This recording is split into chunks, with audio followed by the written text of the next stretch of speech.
Hello. Hey Jay, Hi. how's it going? Is going well. So this week, I guess what's on my mind is coming to you from my home office today, not actually out on the farm We won't right make you now. flip the camera around to show the fields. No, no, you'll just see a mess.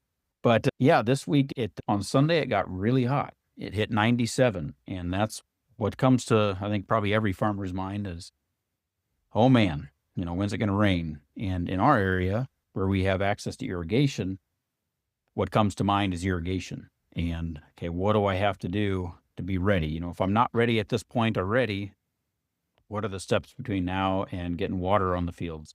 And we're in pretty good shape right now. Soil moisture is pretty good. We've had a lot of rain for the last about month, but that is as soon as the calendar flips to July, a lot of times you're irrigating in June already, but for sure when July hits, it is top priority in our area to be thinking that direction. And on, I'll be referencing a little bit my own experience on my own farm, but I irrigated with center pivots mostly. And out on the grain place, most of the irrigation is done with either gravity pipe or with subsurface drip. And so there's a few little differences that go on because of those things. But in order to get the water to actually run down the field, you have to have a furrow. So you have to have all your cultivating done, and then you put your pipe out, and then you're ready to irrigate. And once you put your pipe out, your cultivation season has ended, unless you really want to go out and pick up pipe to go cultivate one more time, which usually doesn't. That probably has happened in the past, but that's not a fun practice. Not a fun thing to do. Yeah, not a fun thing to do more than once. But so that's kind of what we're working towards right now is getting those final cultivations done. And that last pass is usually called hilling or ridging. And that's where you really throw dirt up so you kind of make a furrow for that water to run down and can get down to the end of the field. And so you can get your whole field irrigated through the gravity system. Obviously, irrigation is a huge blessing, and because it ensures our ability to raise a crop every year without, with the exception of like hailstorms or a really bad disease pressure or something. But it's not without work. It is a lot. Irrigation for me was always one of the hardest times of year because it is so much work and it's not, you can't really predict it.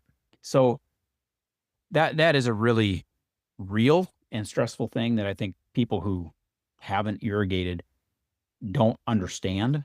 Now that a lot of people probably say, "Wah." Well, it's like a different stress when you're like beholden to Exactly. the rain coming. Yeah. And then when Yeah. it is under your control, it's a different stress because you could be doing something.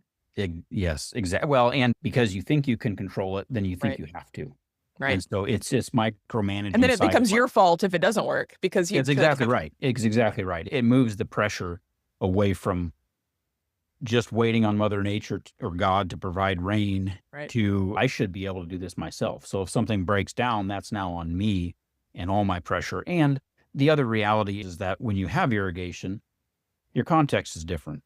You're spending more money on everything because you are guaranteed a crop. So you are putting a lot more money out up front, assuming that you're going to raise 220 or 30 or 50 or more bushel corn.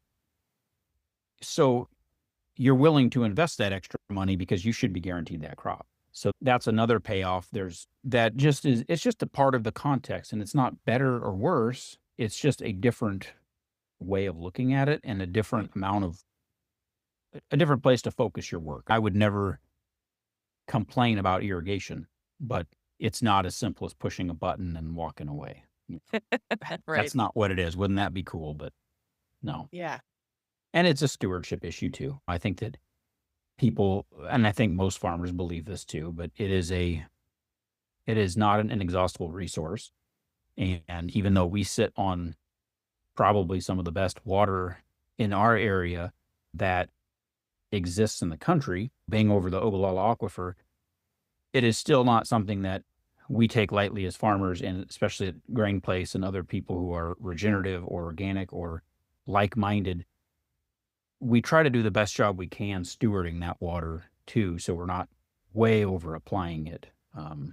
So we're just giving what we need to and monitoring the soil moisture looking at the weather forecast, trying to play that game of always, if we get that next rain, I don't have to irrigate. But if I don't irrigate now and it doesn't rain in 3 days, and all of a sudden now I'm really far behind, or I'm right on the edge of being behind. So there's always a balance during the irrigation season that makes you switch gears. Right. But I know out on the farm this time of year too, there's be moving cows a lot, trying to keep, again, managing water while we're not going to be irrigating any of the pastures. We do want to manage the rainwater that we get so that we can not overgraze a pasture and then end up being stuck with no rain and then the pasture's not able to recover. So we try to keep the animals moving fairly quickly, every day or 2 to 3 days, maybe depending on how much growth is in the specific paddock that we're in. And that way we're leaving plenty of growth or plenty of plant material so that it can regrow and we can use those pastures multiple times through the year. Can we talk a little bit about your sort of transition in your job? When you came to the Yeah. Green Place, your primary work was really as like a community builder liaison to other Yep. folks interested in transitioning to organic. The Yeah. last weeks, months, you've really been out in the field working, Yeah. filling Correct. in some. So the seasons of farming, the workload changes with every season. And I always felt like when cultivating season got over, you shifted gears in your head to it was usually almost right to irrigation season. And then when that one got over, you shifted to harvest season, getting all the harvest stuff ready. And so we just came out of planting season. And that was actually a little ways ago, but we had one farmer retire in December while we were looking for a second farmer because the grain place is such a complex farm. It really can't be done with one person. It really needs two people, two full-time farmers. And I was filling in a lot of time for the last few months out there, especially during the planting season, getting fields prepped for planting. Because when you're organic, everything takes a little bit longer. And so I had stepped in and was filling in a lot of that requirement alongside Adam so that we could just keep things going and get things in the ground. And then we recently hired somebody. So we have a new farmer on, Rusty. And so now I'm transitioning back into more outreach and education. So my main goal when I was hired on was to reach out to interested farmers, guys who are guys, everybody who is interested in farming in a different way. Well, thanks for taking time out from Yeah. your time indoors to Yep. check in today. Yep. Thank you. Take care, Jay. Yep. Yeah. Have a good day. Thank you.